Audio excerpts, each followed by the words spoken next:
Number 1. Charm. Charm, often seen as a delightful quality, can sometimes take a darker turn, especially in the hands of a skilled manipulator. Consider someone that you know who effortlessly uses a smile, a wink, or a well-timed compliment. Their ability to make others feel attractive and wanted is not just a mere display of friendliness, my friend. In the world of manipulation, this charm is a calculated tool. Manipulators adept in charm understand the raw power of just making someone feel special. They often employ flattery and personal attention as a way to create a sense of debt or obligation. It is not just about being nice, it is a strategy to lower defenses. A strategy to create an environment where the target feels compelled to reciprocate the attention. When a person receives a bit of flirtatious attention, they might start developing an attraction towards the manipulator. This attraction, often mistaken for genuine affection or connection, opens doors. It makes the person more receptive to the manipulator's suggestions and their demands.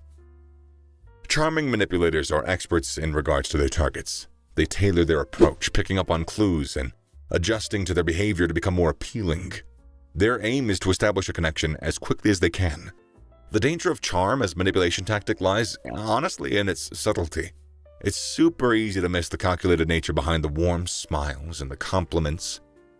By the time that one realizes the true intent, they might already be entangled in a web of favors and emotional debts, making it very difficult to say no to the manipulator's demands. Number 2. Coercion. Coercion is a manipulation tactic that is so far from the light-hearted trickery of charm. It's about forcing someone to do something that they don't want to, using threats or fear. This method is a little bit more straightforward, and it can honestly be a lot scarier. It's like somebody saying, "If you don't help me rob this bank, I will hurt your dog." Here, the person on the receiving end feels stuck. They believe that the fallout of not doing what's asked of them is worse than the act itself. In coercion, a manipulator plays on the fears of their target. They might threaten physical harm, damage to property, or even emotional blackmail. The idea is to create a situation where the person feels there is no other choice but to follow the manipulator's demands. It's not about persuasion or convincing with reasons. It's about fear. This tactic is powerful because it puts the target into a state of panic or worry. The person being coerced often struggles with what to do. They might feel trapped, thinking that giving in is the only way to avoid something worse. It's a situation where the fear of consequences overrides everything else. Coercion can be obvious, like threats of violence, or it can be subtle, like hints that something bad might happen if you don't comply. This tactic is used in so many situations, from schoolyard bullying to serious criminal activities. Number 3. Silent treatment. The silent treatment is a manipulation tactic that uses silence as a powerful tool. It is amazing how not saying anything can actually say so much. When someone gives you the silent treatment, they refuse to talk or respond, no matter what you say or do. Now, this silence can make most of us feel really, really uncomfortable. Think about a time when someone just stopped talking to you without any reason whatsoever. How did that make you feel? Anxious? Confused, perhaps? Maybe even a bit scared? That's exactly what the silent treatment aims to do. It puts you in a spot where you start questioning what you did wrong and why the person isn't talking to you. The person using the silent treatment, they know this. They know that by staying quiet, they are sending a loud message. It is their way of showing displeasure or disapproval without using any words. The silence puts pressure on you to make the first move, to try to fix things, even if you're not the one who did something wrong. This tactic can be very effective because it makes the person on the receiving end feel guilty, makes them feel anxious. You might find yourself wanting to do pretty much anything just to get the person talking to you again. It's like the silence creates a void where you must fill it by giving in to whatever the silent person wants. Number 4. Reason. Reason is a manipulation tactic that isn't always wrong, but it can be used in very tricky ways. It involves using logical arguments to get what you want. Unlike other tactics that play on emotions or fear, reason seems to make sense on the surface. It's reason, after all. It's like when someone says, "If you help me rob this bank, you'll be able to feed your family." Sounds pretty logical, doesn't it? But that's where the manipulation lies. When someone uses reason as a tactic, they present their request or demand as the only logical option. They make it seem like what they're asking for is the right thing to do, given the circumstances. They might use facts or rational arguments to back up their point. That can make it really, really, really hard to argue against them, even if what they're saying isn't really right. The tricky part of reason as a manipulation tactic is that it often contains a grain of truth. That's why it can be so persuasive. For instance, in that bank robbery example, the fact that you do need money to feed your family is true, but using that fact to justify something that illegal is where manipulation comes in. Using reason in this way can put a lot of pressure on the person being manipulated. They start thinking, well, maybe they're right, maybe that is the only way. It can really make them question their own beliefs and values, and in the end, they might give in to what the manipulator wants. Number 5, regression. Regression is another manipulation tactic where someone acts like a child to get what they want. It's quite different from having a mature adult conversation. I mean, think about it for a sec. When two people talk things out like adults, it's a lot easier to stick to your points and make sense, but if one person starts behaving like a child, well, the whole situation changes. In regression, a person might whine, cry, or pout. It's like they throw a tantrum just like a little kid would. Now, the reason behind it was to make the other person uncomfortable enough to just give in. It's not about winning the argument with logic or reason, it is about wearing the other person down. This tactic can be very effective because it catches people off guard. You might be ready to have a reasonable discussion, but how do you deal with an adult acting like a 5-year-old? Most of us just aren't really prepared for that. It can be frustrating, embarrassing, sometimes even a little bit funny, but not really in a good way. The person using regression knows exactly what they're doing. They are aware that their childish behavior is annoying or upsetting. They actually count on that fact, like the other person will do almost anything to make it stop. It's like they're saying, if I act like a kid, they're going to give me what I want just to get some peace. So peace and quiet, that's what this Toddwood deserves. So giving in to someone using regression might seem like an easy way out, but it's an important thing to recognize this tactic for what it is. It's manipulation. Knowing this can help you stay calm and not fall into the trap of responding like you would with an actual child. Number 6, self-abasement.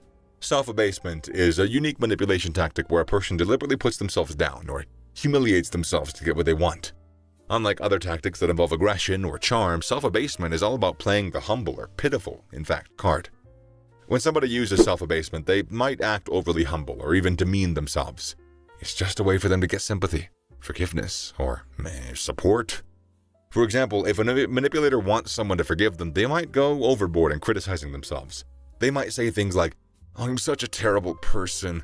I don't deserve your kindness." This tactic can be pretty effective because it plays on the natural human instinct to comfort and support those who seem down on themselves. When someone is constantly putting themselves down, that can trigger a desire in others to reassure them or make them feel better. It's a subtle way of manipulating somebody into doing something for you, like forgiving a mistake or believing in you more. Number 7, responsibility invocation. Responsibility invocation is a manipulation tactic that plays on a person's sense of duty or commitment. It's about reminding someone of their obligations or promises to get them to do something that they probably don't want to do. No. This tactic makes it really hard for the person to say no because they feel like they have to follow through on their commitments. Imagine you're thinking about getting your nails done, and at first it seems like a simple choice. If you don't like it, you just don't go. But what if you've already made an appointment? Well, suddenly that decision isn't so straightforward. You feel a sense of responsibility to keep that appointment. That is responsibility invocation at work. A manipulator using that tactic might say things like, "But you promised," or "But I already made the reservations." They remind you of your commitment to the efforts that they've made based on your initial agreement. Now that creates guilt or obligation, making it harder for you to back out. It's a clever tactic because it doesn't involve direct pressure or emotional appeals. That being said, sometimes it is valid, but most times it's manipulation. Again, it taps into your own values and sense of responsibility. You might end up doing something not because you want to, but because you feel like you should, based on your previous commitments or promises. Number 8, social comparison. Social comparison is a manipulation tactic that involves comparing a person with others to influence their behavior. It's based on the social comparison theory, which says that we often measure our worth by comparing ourselves to others. Now, this could be about success, looks, or even personality traits.